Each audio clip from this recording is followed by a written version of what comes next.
സ്വർഗസ്ഥനായ പിതാവാൻ ദൈവത്തിൻ്റെ നാമം ഇന്നും എന്നേക്കും സ്തുതിക്കപ്പെടുമാറാട്ടെ. ബൈബിൾ വായിക്കും തോറും അതിലെ വചനങ്ങൾ മനസ്സിലാക്കുന്നവരും ഈ ബൈബിളിനകത്ത് പറഞ്ഞിരിക്കുന്ന 95% യഹൂദന്മാർക്കുള്ളതാണ്. ഇസ്രായേലിൻ്റെ ദൈവം യഹൂദന്മാർക്ക് കൊടുത്ത കൽപ്പനകളും യഹൂദന്മാർ ആ കൽപ്പന അനുസരിക്കാതെ വന്നപ്പോൾ അവരെ മറ്റ് രാജ്യങ്ങളെ ഏൽപ്പിച്ച്, മറ്റ് രാജാക്കന്മാരെ ഏൽപ്പിച്ച് അവരെ ദണ്ഡിപ്പിച്ചപ്പോഴും അവർ കരയുമ്പോൾ പിന്നെയും അവരെ വിടുവിക്കുന്നു. അവരെ വഴി നടത്തിയതും അവർക്ക് കൊടുത്ത കൽപ്പനകളും എല്ലാമായിട്ടാണ് ഈ വചനങ്ങൾ എഴുതി വച്ചിരിക്കുന്നത്. അപ്പം പുറം ജാതികളായ യഹൂദന്മാരല്ലാത്ത എല്ലാവരും പുറം ജാതികളാണ്. അപ്പോൾ ഈ ദൈവത്തെ നമ്മൾ അറിയുമ്പോൾ നമ്മളും ഈ കൽപ്പനകളൊക്കെ പാലിക്കേണ്ടതായിട്ടുണ്ട്. പുതിയ നിയമത്തിൽ മത്തായി, മർക്കോസ്, ലൂക്കോസ്, യോഹന്നാൻ ഈ 4 സുവിശേഷങ്ങളിലും പറഞ്ഞിരിക്കുന്ന മുഴുവനും യഹൂദന്മാരോടാണ്. ഇസ്രായേലിനെ അവരോട് പറഞ്ഞിരിക്കുന്ന കാര്യങ്ങളാണ്. ലോകം മുഴുവനും പോയി നിങ്ങൾ ഈ സുവിശേഷം അറിയിക്കണം, പിതാവിൻ്റെയും പുത്രൻ്റെയും പരിശുദ്ധാത്മാവിൻ്റെ നാമത്തിൽ സ്നാനം കഴിക്കണം എന്നൊക്കെ അവരോട് പറഞ്ഞിരിക്കുന്നു. അപ്പോസ്തലന്മാരോട് പറഞ്ഞ കാര്യങ്ങളാണ്. അപ്പോൾ അത് എടുത്തു വച്ച് ക്രിസ്ത്യാനികൾ സ്നാനം കഴിപ്പിക്കുന്നു. പിതാവിൻ്റെയും പുത്രൻ്റെയും പരിശുദ്ധാത്മാവിൻ്റെ നാമത്തിൽ സ്നാനം കഴിക്കുന്നു. പക്ഷേ ഇത് അപ്പോസ്തല പ്രവൃത്തികളിൽ സ്നാനം കഴിപ്പിച്ചത് ദൈവപുത്രൻ്റെ നാമത്തിലാണ്. ആ നാമത്തിലാണ് അവർ സ്നാനം കഴിപ്പിച്ചിരിക്കുന്നത്. അവർക്ക് ആ പരിശുദ്ധാത്മാവ് ഉള്ളിൽ വന്നപ്പോൾ അവർക്കത് മനസ്സിലായി ഏത് നാമത്തിലാണ് സ്നാനം കഴിക്കുന്നത്. ക്രിസ്ത്യാനികളൊക്കെ സ്നാനം കഴിപ്പിക്കുന്ന പിതാവിൻ്റെയും പുത്രൻ്റെയും പരിശുദ്ധാത്മാവിൻ്റെ നാമത്തിൽ തന്നെ സ്നാനം കഴിക്കുന്നു. അപ്പം ഇത് മനസ്സിലാക്കണമെന്നുണ്ടെങ്കിൽ യഹൂദന്മാരുടെ ഇടയിൽ അവർ പ്രവർത്തിച്ചതും അവർ പറഞ്ഞിരിക്കുന്ന കാര്യങ്ങളും അവർക്ക് ആ സമയത്തിന് ആത്മാവിനാൽ അവർക്ക് കിട്ടിയ വചനങ്ങളും ഒക്കെയാണ് ഈ എഴുതി വച്ചിരിക്കുന്നത്. ഇതിനെ നമ്മൾ ഫോളോ ചെയ്യണമെന്നുണ്ടെങ്കിൽ ഈ വചനങ്ങളൊക്കെ അനുസരിക്കുക തന്നെ വേണം. ദൈവം പറഞ്ഞിരിക്കുന്ന കൽപ്പനകൾ ഇതെല്ലാം അവർക്ക് കൊടുത്തിരിക്കുന്നതാണ്. പക്ഷെങ്കിൽ ഈ ദൈവത്തെ, ഈ ഇസ്രായേലിൻ്റെ ദൈവത്തെ അറിയുവാനാണ് ആഗ്രഹിക്കുന്നുവെങ്കിൽ നമ്മൾ ഈ വചനങ്ങൾ അനുസരിക്കുക തന്നെ വേണം. ഈ കൽപ്പനകളൊക്കെ അനുസരിക്കുക തന്നെ വേണം. പിന്നെ അവർക്ക് അവരുടെ ലംഘനങ്ങൾ നിമിത്തമാണ് ഈ യാഗങ്ങൾ കൊടുത്തത്. ആട്ടുകൊറ്റന്മാരെയും പശുക്കിടാകളെയൊക്കെ യാഗം കഴിച്ചത് അവരുടെ ലംഘനങ്ങൾ നിമിത്തം അവർ കഴിച്ചു. പക്ഷെങ്കിൽ ദൈവപുത്രൻ വന്ന്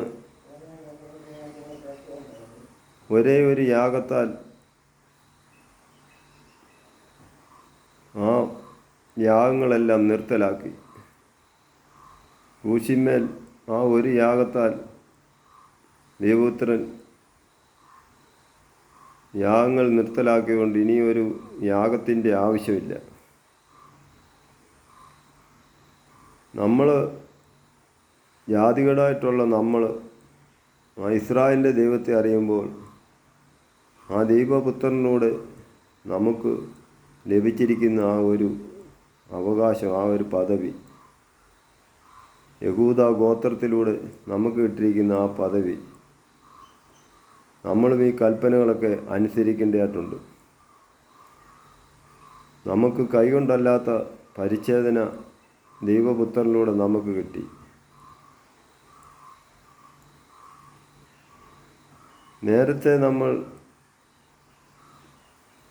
ഈ ഇസ്രായേലിൻ്റെ പൗരതയോട് ബന്ധമില്ലാത്തവരും ഈ വാഗ്ദത്തങ്ങൾക്ക് അവകാശികളും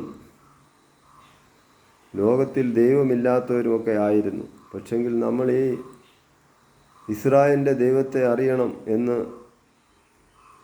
നമ്മൾ മനസ്സിൽ തോന്നി നമ്മൾ അതിനെ സ്വീകരിക്കുമ്പോൾ നമുക്ക് ആ ഇസ്രായേലിനോട് ആ പൗരത്വം നമുക്കും ലഭിച്ചിരിക്കുന്നു. അപ്പോൾ ആ പൗരത്വം ലഭിക്കണമെങ്കിൽ നമ്മൾ ആ കൽപ്പനകളൊക്കെ അനുസരിക്കേണ്ടതായിട്ടുണ്ട്. മോശയ്ക്ക് കൊടുത്തിരിക്കുന്ന 10 കൽപ്പനകളിൽ 4-ാം കൽപ്പനയായ ശബത്തും നമ്മൾ അതിനെ ഫോളോ ചെയ്യേണ്ടതായിട്ടുണ്ട്.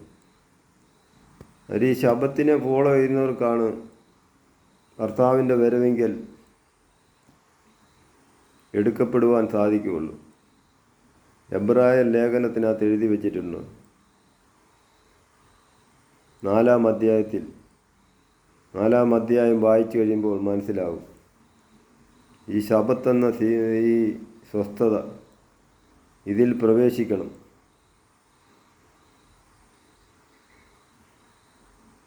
ദൈവപുത്രനായ യേശുവ ആകാശത്തിൽ കൂടി കടന്നുപോയൊരു മഹാശ്രേഷ്ഠ പുരോഹിതനായി നമുക്കുള്ളതുകൊണ്ട് നമ്മൾ ഈ സ്വീകാര്യം മുറുകെ പിടിച്ചുകൊള്ളാനാണ് പറഞ്ഞിരിക്കുന്നത്. ഏത് സ്വീകാര്യം? ഈ ശബത്തെന്ന സ്വസ്ഥത. ഈ സ്വസ്ഥതയാകുന്ന ഈ ശബത്തിനെ നമ്മൾ മുറുകെ പിടിക്കണമെന്നാണ് അവിടെ പറഞ്ഞിരിക്കുന്നത്. അപ്പം യഹൂദന്മാർക്ക് കൊടുത്തിരിക്കുന്ന കൽപ്പനകളും അവർ തെറ്റ് ചെയ്തപ്പോൾ അവരുടെ ലംഘനങ്ങളും ഒക്കെ ആയിട്ട് അവരെ നടത്തിയതും ഒക്കെ ഇതിനകത്ത് എഴുതിയിട്ടുണ്ട്. ഈ 10 കൽപ്പനയാണ് എല്ലാത്തിനും ഉപരിയായി നിൽക്കുന്നത്. കൊല ചെയ്യരുത്, വ്യഭിചാരം ചെയ്യരുത്, മോഷ്ടിക്കരുത്, നിൻ്റെ ദൈവമായ കർത്താവിനെ അല്ലാതെ വേറെ ആരെയും നീ ആരാധിക്കരുത്, ഒരു പ്രതിഷ്ഠ ഉണ്ടാക്കി വെച്ച് ആരാധിക്കരുത്. ഒക്കെ ഒത്തിരി വ്യവസ്ഥകളുണ്ട്. ഈ വ്യവസ്ഥകളൊക്കെ നമ്മൾ പാലിക്കേണ്ടതായിട്ടുണ്ട്.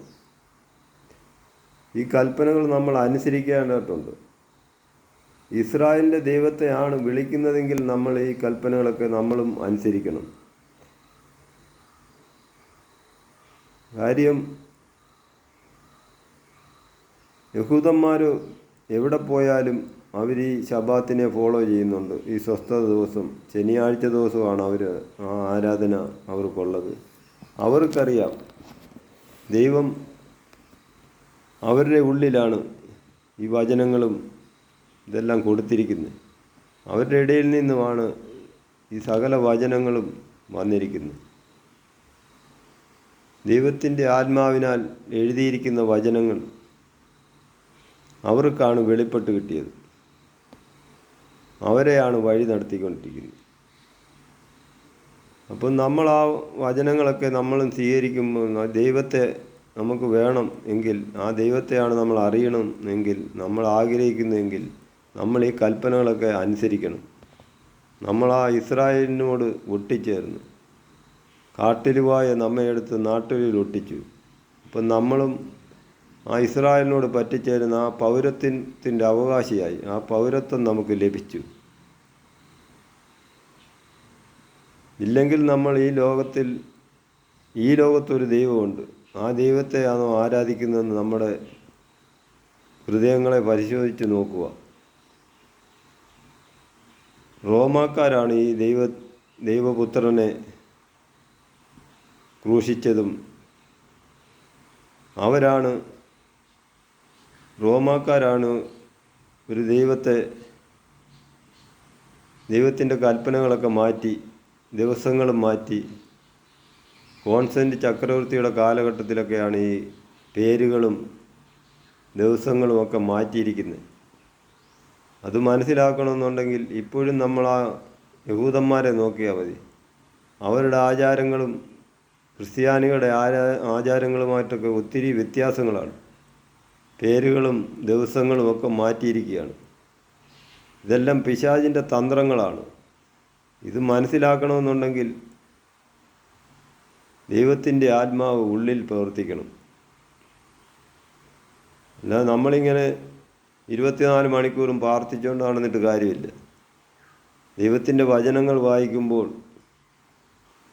അതിൽ കിടക്കുന്ന കൽപ്പനകളൊക്കെ നമ്മളും അനുസരിക്കണം. നമുക്കും അത് ബാധകമാണ്. ദൈവം ഈ അന്ത്യകാലത്ത് കർത്താവിൻ്റെ വരവ് അടുത്തിരിക്കുകയാണ്. അപ്പോൾ ഈ ശബാത്തിനെ ഫോളോ ചെയ്യണം. ഈ സ്വസ്ഥത ദിവസം വീട്ടിലിരുന്ന് ശബാത്തിനെ ഫോളോ ചെയ്യണം. ഈ കൽപ്പനയാണത്. ആ കൽപ്പന അനുസരിക്കണം. അനുസരിക്കുന്നവർക്കാണ് ഈ ദൈവത്തോട് ചേരുവാനും, കൂടുതലായിട്ടും നമ്മൾ വചനം വായിക്കുമ്പോൾ അത് മനസ്സിലാക്കണമെന്നുണ്ടെങ്കിൽ നമ്മൾ ഈ പറഞ്ഞിരിക്കുന്ന കൽപ്പനകളൊക്കെ അനുസരിക്കേണ്ടതായിട്ടുണ്ട്. അതുകൊണ്ട് വചനങ്ങൾ വായിച്ച് ഈ കൽപ്പനകൾ അനുസരിക്കുമ്പോൾ തന്നെ നമുക്ക് ആ ദിവ്യ ആത്മാവിനാൽ ദൈവം നമ്മളെ വെളിപ്പെടുത്തി തരും. നമുക്ക് ആത്മാവിനാൽ വെളിപ്പെടുത്തി കിട്ടും. അപ്പോൾ എല്ലാവരും ബൈബിള് വായിക്കുക. ബൈബിളിൽ കിടക്കുന്നത് പോലെ അനുസരിക്കാൻ, ആ കൽപ്പനകൾ അനുസരിക്കുവാനും ശ്രമിക്കുക. ദൈവം എല്ലാവരെയും അനുഗ്രഹിക്കട്ടെ. Praise the Lord.